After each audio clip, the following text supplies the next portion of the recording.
Štyria majstri sveta sa predstavili na pretekoch majstrovstiev Slovenska v cyklotriále. V Záriečí, nedaleko Púchova, sa stretla kompletná domáca špička, ktorá sa už pripravuje na svetový šampionát.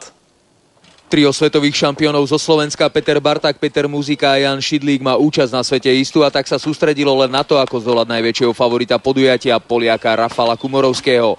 Naši borci však skončili až za ním. O 7 trestných bodov viac ako víťaz nazbieral Peter Barták, ktorý už dnes čítaval svoju konkurenciu na blížiacich sa majstrovstvách sveta.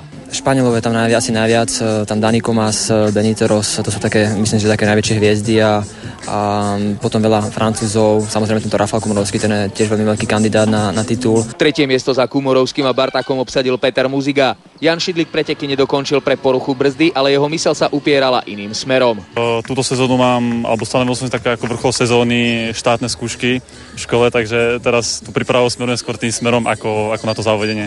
Traja slovenskí mušketieri majú na prípravu ešte 2 mesiace a potom budú bojovať s kompletnou svetovou špičkou o titul majstra sveta v Česku.